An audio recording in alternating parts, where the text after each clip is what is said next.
Hello friends, स्वागत है आपका अपने यूट्यूब चैनल #क्रिएटिव आरती पोरवाल में। दोस्तों, मैं हूं आरती और आज मैं नीट स्टूडेंट्स के लिए एक बहुत बड़ी खुशखबरी लाई हूं। जी हां दोस्तों, अभी अभी सुप्रीम कोर्ट से एक फैसला आया है जो नीट छात्रों के लिए उनके हित में आया है।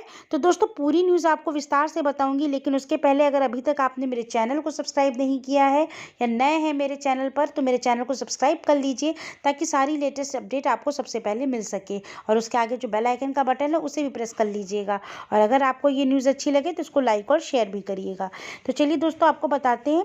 दोस्तों, जैसा कि मालूम है कि कोर्ट की तरफ से केस चल रहा था जिसमें एससी ने मान्यता प्राप्त मेडिकल कॉलेज से एमबीबीएस के छात्र के प्रवास को मान्यता दे दी है। जी हाँ दोस्तों, ये बहुत बड़ी न्यूज़ है कि नई दिल्ली से आई है कि भारत के सर्वोच्च न्यायालय ने अभी हाल ही में ये फैसला सुनाया है कि एमबीबीएस छात्र के प्रवास की अनुमति तभी दी जाती है जब दोनों मेडिकल कॉलेज एक छात्र वर्तमान में और जिस स्थान पर वो स्थानांतरण चाहते हैं केंद्र सरकार द्वारा मान्यता प्राप्त हो। तो दोस्तों, ऐसी न्यूज़ के लिए अभी उल्लेख करते हुए उच्च न्यायालय के आदेश ने गलत के रूप में प्रवासन की अनुमति दी थी। शीर्ष अदालत ने ये स्पष्ट कर दिया है कि स्नातक चिकित्सा शिक्षा विनिमय 1997 के विनिमय के आधार पर एक छात्र केवल प्रवास प्राप्त कर सकता है।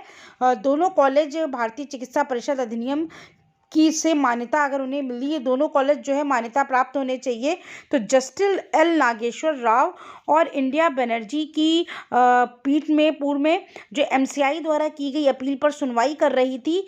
अब राष्ट्रीय चिकित्सा आयोग यानी एनएमसी ने राजस्थान उच्च न्यायालय के निर्णय को चुनौती देते हुए दिनांक 9 जनवरी को चुनौती दी, जिससे एमसीआई को आराम करने का निर्देश दिया। संबंधित एमबीबीएस छात्र ने विनिमय और परमिट प्रवास दोनों को दिया। तो एससी ने राजस्थान उच्च न्यायालय के फैसले को अलग रखा, जिसने एमसीआई के को एक मान्यता प्राप्त मेडिकल कॉलेज से एमबीबीएस पाठ्यक्रम के छात्र को मान्यता प्राप्त व्यक्ति के प्रवास की अनुमति देने का निर्देश जो है दिया था।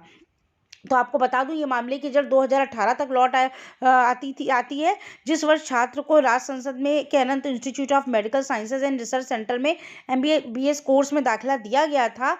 हालांकि 2019 में जो है 26 तारीख को ये लिखे गए पत्र में उन्होंने doctor SN medical college Jodhpur के लिए अपने आवेदन को अनुमति देने के लिए भारतीय चिकित्सा परिषद के अधीक्षण में बोर्ड ऑफ गवर्नर से अनुरोध किया। इसके लिए वो Ananta institute of medical sciences and research centre Rajsamand द्वारा जारी किए गए प्रमाण पत्र पर भरोसा करती थी। Doctor SN medical college Jodhpur के प्राचार्य ने इस अनुरोध पर भी आपत्ति नहीं जताई। हालांकि एमसीआई के अधीक्षण में गवर्नर्स बोर्ड ने प्रवासन के अनुरोध को 25 अक्टूबर को इस आधार पर खारिज कर दिया कि माइग्रेशन नियमों के खंड 6 के तहत अनुमति नहीं होगी। इसके बाद 7 नवंबर को मेडको को कार्रवाई के बारे में बताया गया। इसके बाद मेडको ने जोधपुर में राजस्थान के लिए उच्च न्यायालय में न्यायिक याचिका दायर की और 25 अक्टूबर की कार्यवाही की वैधता को चुनौती दी थी। तो दोस्तों, ये जो सिलसिला है चलता रहा और जोधपुर के डॉक्टर एसएन मेडिकल कॉलेज से अनंत इंस्टीट्यूट में स्थानांतरण की अनुमति देने के लिए एक दिशा मांगी गई थी।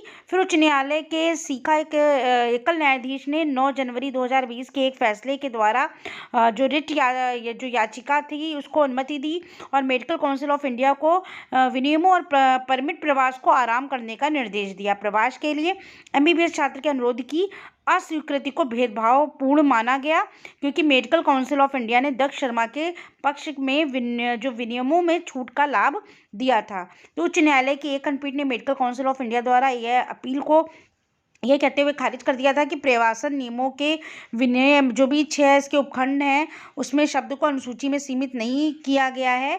तो एमसीआई एक्ट के 1956, लेकिन इसमें बहुत व्यापक गुंजाइश थी।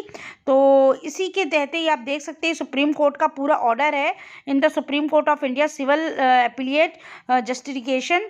तो इसको आप ध्यान से देख लीजिए। इस ऑर्डर में पूरी जो मैंने आपको बातें बताई हैं पूरी वही चीज़ें दी हुई हैं। 9 पेज का ये पूरा ऑर्डर है, इसको आप पढ़ सकते हैं जो मैंने बताया है। तो इसमें जो भी स्पष्ट रूप से आपको बता दूं कि शीर्ष अदालत ने आगे ये स्पष्ट कर दिया है कि जिस कॉलेज में पहली प्रतिवादी अध्ययन कर रही है उसे अधिनियम के S11 को मान्यता दी जानी चाहिए। प्रवासन को विनियमों के विपरीत अनुमति नहीं दी जा सकती है। ठीक है। और मेडिकल काउंसिल ऑफ इंडिया द्वारा दी गई छूट का उल्लेख करते हुए सुप्रीम कोर्ट ने यह उल्लेख किया है कि note 2 regulation 6 medical council of India को केवल उन मामलों के संबंध में अनुरोध की व्यक्तिगत योग्यता पर विचार करने के बाद माइग्रेशन की अनुमति देता है जो कवर नहीं किए गए हैं विनियमों द्वारा। अंत में उच्च न्यायालय के फैसले को अलग करते हुए भारत की शीर्ष अदालत ने अपील की अनुमति दी। अदालत ने आगे निर्देश दिया कि जो लंबित आवेदन है यदि कोई हो उसका निस्तारण किया जाना चाहिए। तो दोस्तों ये पूरा फैसला था अदालत का जो कि नीट छात्रों के हक में आया है। तो ये बहुत बड़ी खुशखबरी है। और अगर आपको ये न्यूज़ अच्छी लगी हो तो मेरे चैनल को सब्सक्राइब करिएगा और मेरे वीडियो को लाइक और शेयर करिएगा। Thank you.